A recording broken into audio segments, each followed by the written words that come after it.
Hey, this is Sasha. Thanks for joining me in today's video. And today what I want to do is share some insight about sponsorships on the sidebar for your blog. So stay tuned. I'll give you some insight. All right, so if you run a blog business and you have a blog, you might be looking at something like this. And in this case, you might have a sidebar. So here on the sidebar, this is my website by happenstance. And you can see this sidebar has some sort of promotions. But these are promotions for my other courses or for some of the things that I give away or some of the things that I'm looking to promote. So the question comes down to, should you have ads, sponsorships, or other things that you could make a little bit more income from on the sidebar here on the side? Okay, because some people are wondering, well, if I don't have a product there, why don't I just put some ads there and make some money? And the answer is, you could go ahead and do something like that, but it depends a little bit on your trade-off and how much sponsorships you have. So let's take a look here. If you have a general website and you've got this, web page here, and all you see is just ads and ads and ads and just more ads, eventually the customer and consumers, they get bombarded with ads all the time, and this is just painful. So anytime it's too much, it becomes painful. If there's a couple, we're okay with that. We've learned to accept that there's going to be advertisements. But once it's just like nonstop, like every 10 seconds, imagine there's a YouTube video that's running, and this video length is, let's say, 10 minutes long. And every 15 seconds, there's an ad. Okay, that would probably be too much. So there's a certain fine line and point that you have to judge and understand when is it too much. So when you look at great content, you want to make sure that you've got enough things stacked in your favor, stacking the weight kind of to having that great content. Have more great content than you do advertisements, and a lot more. Okay, so think of the 80-20 rule. So if you've got 80% weight over here, you probably don't want to have a full 20% weight over on this side, but it's kind of along those lines where, hey, I don't want to overdo it with the ads and the other junk and promote it to people, even though I think they may find it valuable, because I want to focus on the great information, the content, my message, and my purpose behind the blog, the business, the website. If you have too many ads and too much weight on the ads, you're just basically an advertisement blog or business or YouTube channel.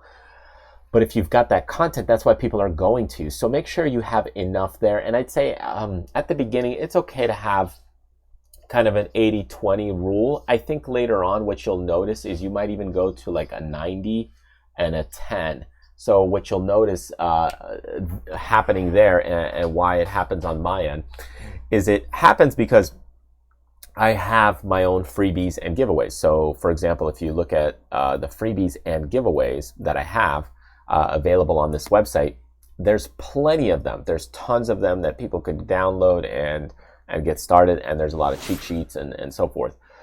There's also courses that I have, like planning a blog business. People can learn more and buy this product, or a pin designer course. People can learn more, watch a sample video and buy that product.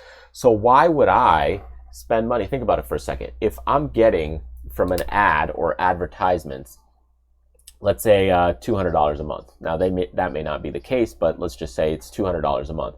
But I have a product that I sell for $150. If I just sell one of those, it's almost the same as the ad. If I sell two of those, I'm way better off, and the customer spends more time with me. I acquire the customer, and then what happens at that point?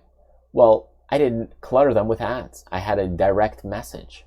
Okay, I'm building the relationship with the customer. It allows me to sell more and more. And if I have an ad, remember what happens. If you've got an ad, they leave and they go to another website. If I have an ad for my own stuff, they stay on my website, right? You want people to stay on your website. So that's the big difference here, is that you really, if you're pushing ads and ads that get people to leave your website, it's not always the best approach. Instead, focus on not bombarding the customer. There's a balance, and if you can find that balance, 80% great content, maybe 20% ads.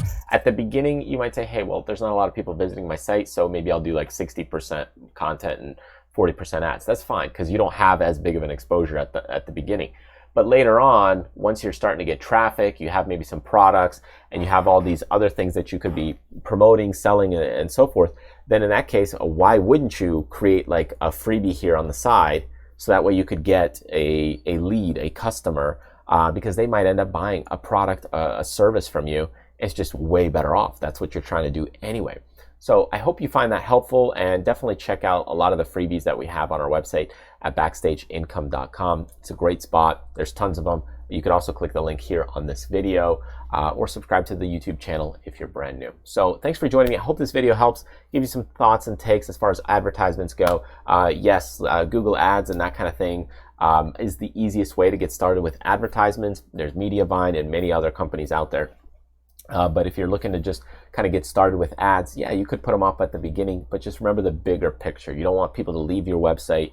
You want to keep it balanced, not oversaturated, because then people have a bad vibe or message regarding your blog. So anyways, thanks again for joining me. Enjoy the week ahead, and I will see you in the next video.